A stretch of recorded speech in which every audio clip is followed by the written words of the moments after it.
আজ হচ্ছে শুভ ভাইফোঁটা। সকাল সকাল স্নান করে দিদি রূপে ভাইয়ের কাছে চলে এসেছি ফোঁটা দিতে। হ্যাঁ, গোপুবাবুকেই আমি ফোঁটা দিই যবে থেকে জ্ঞান হয়েছে। মা শিখিয়েছে ভাই নেই তো তাতে কি হয়েছে, গোপুবাবু তো আছে।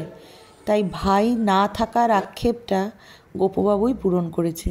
হ্যাঁ, জ্যাঠতো তো দাদারা ছিল ঠিকই, ওদেরকে দিতাম, কিন্তু বিয়ের পরে যে যার নিজের কাজে এমনভাবে সেটেল হয়ে গেছে, নিজের জায়গায় এমনভাবে সেটেল হয়ে গেছে যে ইচ্ছে থাকলেও উপায় থাকে না, সেটাই হচ্ছে ব্যাপার। আর আজকাল তো বোনফোঁটাও হচ্ছে। যখন ছোট ছিলাম তখন কিন্তু বোনফোঁটা এতটা জ্ঞান আসেনি, কিন্তু যখন থেকে একটু বুঝতে শিখেছি ওই গোপুবাবুর কপালেই বোনের নামেও একটা করে ফোঁটা দিতে থাকি। ও ওই দিক থেকে তাই করে। বোনফোঁটা ভাইফোঁটা সবটাই আমাদের এই গোপুবাবুকে জুড়েই। Everyone, good morning, welcome back to my channel. তো আজকে শুভ ভাইফোঁটা, আমার ভাইফোঁটা দেওয়া কমপ্লিট। দুঃখের বিষয় শাড়ি পরতে পারিনি, এত তাড়াহুড়ো ছিল সকালবেলা। অলির এই বছর থেকে জয়েন হলো নতুন ভাই আতিশ্য। Happy birthday আতিশ্য। আতিশ্যর আজকে জন্মদিনও। কি লজ্জা পাচ্ছে।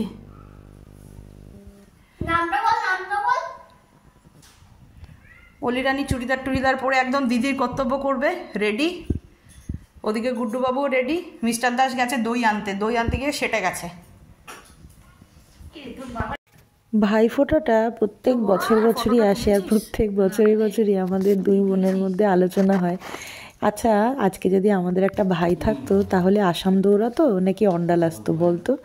সত্যি এইটা নিয়ে কিন্তু বেশ চর্চা করি আমরা দুই বোনে। একদিকে ভালোই হয়েছে, ও ওর গোপাল নিয়ে ফোঁটা দেয়, আমি আমার গোপাল নিয়ে ফোঁটা দিই। ভাই থাকলে কাড়াকাড়ি পড়ে যেত, আর তখনই হতো ঝগড়া, ফোঁটা নিয়ে ঝগড়া হতো। তো এই যে অলিরানি যখন ওদেরকে ফোঁটা দিচ্ছিল না, তখন আমি না সকালের ব্রেকফাস্টটা করতে ব্যস্ত ছিলাম, তাও মাঝে সাঝে এসে একটুখানি ফোঁটা দিয়েছি। কিন্তু নবনীতা এসেছিল, নবনীতা একটা দারুণ জিনিস শুরু করলো, বোনফোঁটা, যেটা আমার খুবই ইচ্ছা ছিল। যাই হোক, মনের ইচ্ছাটা ঠিক এইরকমভাবে কিন্তু পূর্ণ হয়ে যায়। এখানে এখন সব বাচ্চা আর বড় বাচ্চা, ছোট বাচ্চা আর বড় বাচ্চা, 3 বাচ্চা মিলে এখন লুডো পিটাচ্ছে। আর আমি এখানে রান্না করছি। আজকে কী কী রান্না হচ্ছে একবার বলে দিই। এখানে মাংস মশলা কষানো হচ্ছে, এটা ডাল, আর এখানে হচ্ছে বেগুনি করলাম, বাস। এই হচ্ছে আজকের একদম সিম্পল রান্না। কারণ আজকে রান্না বসেইছে হচ্ছে 12টার পরে, 12টা বলছি 1টার পরে। সব তাঞ্জাম বাঞ্জাম শেষই হলো হচ্ছে 12:30 নাগাদ, তারপরে রান্না করছি। আজকে বাড়িতে মাটন হওয়ার কথা ছিল, কিন্তু দিদিভাই মাটন খায় না, আর গুড্ডুও একটু নাক ছিটকায়। যেহেতু মা নাক ছিটকায়, ওই জন্য বেটাও নাক ছিটকায়, তো সেই জন্য চিকেন করা হলো। আর মাছ আজকে ভালো পায়নি, চিকেনের সাথে মিস্টার দাস একটু মাছও নিয়ে আসতো, কিন্তু মাছ আজকে বাজারে ভালো হয়নি। ভাইফোঁটার দিন, তার উপরে আজকে সানডে, মাছ খারাপ মানে এরকম ওঠে, বলছে বাজার নাকি পুরো ফাঁকা। এখন যাই না, মিস্টার দাস যখন গেছে তখন শেষ হয়ে গেছে মাছ, নাকি কী যে হয়েছে আমি বুঝতে পারলাম না ব্যাপারটা। নইলে একটু মাছেরও ব্যবস্থা করা হতো আজকে। ঠিক আছে, কী করছে ও? সকালের ফটো এখন ফেসবুকে, ফেসবুক আর হোয়াটসঅ্যাপে এখন পোস্ট করার জন্য ব্যস্ত হয়ে গেছে। দেখাবো, এটার জন্য ব্যস্ততা, বিশাল ব্যাপার।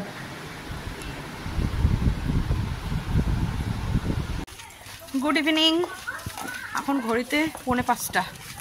সকালবেলাতে তো আতিশ্য এসেছিলো, তো তখন মানে ইচ্ছে করেই করিনি। আর যারা আমার রেগুলার ব্লগ দেখেন তারা জানেন বাচ্চার জন্মদিনে আমি কেক পেক নিয়ে হাজির হয়ে যাই। আজকেও সেরকমই কিছু প্ল্যান, এই যে নিয়ে টিয়ে। আজকে আবার সাথে বগলে নিয়েছি ননদিনী আর আমি মিলে এখন যাচ্ছি আতিশ্যর জন্মদিনে কেক কাটিংয়ের সেলিব্রেশনটা করতে। তো দুটো বাচ্চাকেও নিয়ে নিয়েছি, কিন্তু বেলুন কেনা হয়নি। মিস্টার দাসও আনতে ভুলে গেছে। এখন বেলুনটা নিলে স্বয়ং সম্পূর্ণ হয়ে যাবে, যা প্ল্যান প্রোগ্রাম করে রেখেছি। দেখা যাক, চলুন, যদি পাই তো ভালো, না পেলে আরও ভালো।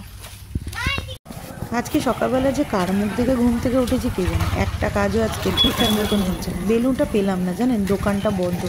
অন্যদিন 5টার মধ্যে দোকানটা খুলে যায়, আজকে কি হয়েছে কে জানি, ছাতা খুলেই নি, বন্ধ। দেখা, ও প্রতিদিন ভাবে যে নাইটি পরে আমি ভিডিও করি, ওর একটু অপ্রস্তুতে পড়ে যায়। আজকে সুন্দর করে সাজুগুজু করে বসে আছে। চল নিচে থাকবে না, তখন বেলুনটা যখন ফোটানো হবে তারপর দোন মাথায় জল পড়ে যাবে। বাহ, কি বুদ্ধি রে তোর ছেলের। ওর বেলুনেই আমি কাজ সারছি। দোকান বন্ধ ছিল, ওর ঘরে বেলুন ছিল, আর দে দুটি ফুলিয়ে দিই। বাহ বাহ বাহ, যার জন্মদিন সেও বেলুন ফোলাচ্ছে, হেভি ব্যাপার। ওর একটাও ফুটবে না। এই যে বার্থডে বয়কে বসিয়ে দেওয়া হয়েছে, বার্থডে বয় চুপটি করে বসে পড়েছে। খুব সুন্দর করে সাজিয়ে রেখেছে নবনীতা, খুব সুন্দর সাজিয়ে রেখেছে। না, কোয়ার্টারের মধ্যে এরকম হয় না, না ফ্ল্যাশ হচ্ছে। এরা দুজনও বসে বসে পড়েছে। চল মা, স্টার্ট কর, আশীর্বাদ যা।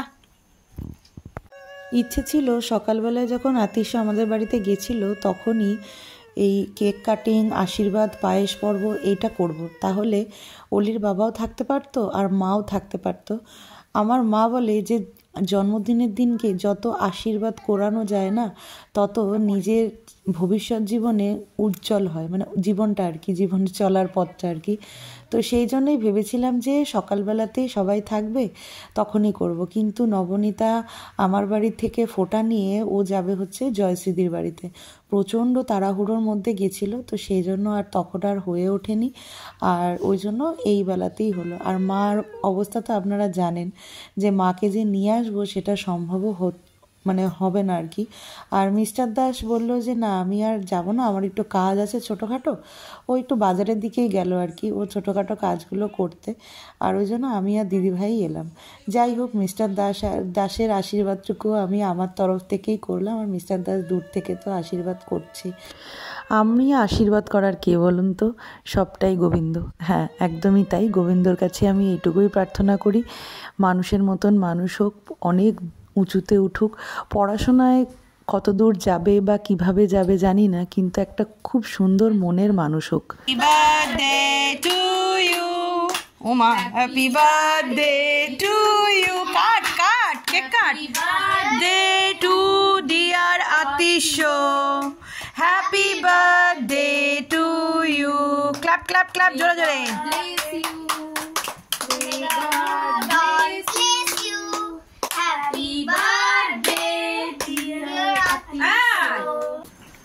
ও বসে গেছে যে যার চক করে, পাজেল নিয়ে বসে গেছে। জুপিটার জানিস? শুভশ্রী, জুপিটার জানিস? ভুল আছে, এটা জুপিটার, এটা কেমন বার্থডে? এটা হচ্ছে নবনীতার নিজের ছেলের জন্য নিজে অ্যারেঞ্জমেন্ট করেছে এটা। দেখি কেকটা দেখতে কেমন, দেখতে কেমন দেখাও। আরে দেখা রে, বাহ খুব সুন্দর, সুন্দর হয়েছে। তুমি ক পাইছো? এমত অবস্থায় আমি উঠে উঠে যাব, এই মুটকি চলে এসছে, মুটকি অনেক দেরি করে এসছো। হ্যাঁ, অনেক সেজে গুজে এসছো, আমার থেকে অন্তত খুব ভালো। এমনি ছিলাম, আমি কিছু নামাইনি, বসেছিলাম, ওয়েট করছিলাম। দাঁড়া, ওখান থেকে কেটে তুই ওর হাতে দে, ওখান থেকে কেটে দিতে না, আতিশর হাতে দে, আতিশর হাতে দে। আর মাখাতে হবে না বাবু। শোনো না, তোলো। অতটা বাকি আছে, তুই নেক্সট ডে তুই তার মুখে ঠুসে দিবি। ঠিক করে খাওয়াবি। এই ফটো তোলো, ফটো তোলো। আস্তে করে দেবে। ওকে, আমরা এখানে রেডি, আর এখানে ফটো সেশন চলছে। বেশ বেশ বেশ, ফুলকুমারী, ফুলকুমারী। এই যে আমার সাজ, আমি রেডি হয়ে বসে আছি, মিস্টার দাস এখনো রেডি হয়নি। আর পুরো গোটা পুজোতে, দুর্গা পুজো, কালী পুজো, গোটা পুজোতেই চুল এলোকিশি হয়েই বেশি ঘুরেছি। তাই ইচ্ছে হলো চুলটাকে খোপা করেছি, যে যা খোপা করেছি না, কিংভূতকি মার্কা একটা খোপা হয়েছে। আমাদের আজকেও বেরোতে বেরোতে সেই রাত্রির 10টাই বেজে গেল। আর আজকে সকাল থেকে যা হচ্ছিল, আর নবনীতাদের বাড়ি থেকে আসতে একটু দেরি হয়ে গেল, তো ওই জন্য রেডি হয়ে বেরোতে বেরোতে সেই 10টাই বেজে গেল। যাই হোক, মাকে খাবার দেবো, দিয়ে তারপরে আমরা বেরোবো। মা বেরোবে না, কারণ মা আর বেরোবে না, কালকে যা ঘুরে নিয়েছে। তো চলুন এবার বেরোনো যাক। আমি দিদিভাই দুজনেই রেডি হয়ে গেছি। বলো, দেখ ভালো করে বলো। গলা মধ্যে দেখ, আছে, বলো। তবলা আছে, ঢাক আছে, ঢোল আছে, আচ্ছা বড় ঝুড়ি আছে। আচ্ছা, আর কিছু? আমার এই গলার হার নিয়ে আমার শাশুড়ি মায়ের মন্তব্য আপনারা শুনেছেন? বেশ ভালো লেগেছে না বলুন? এটাই হচ্ছে মন্তব্য। বলেছিলাম না আমার শাশুড়ি গামলা গুমলা দেখলে পরে একটু বেশি রিয়াকশন দেয়।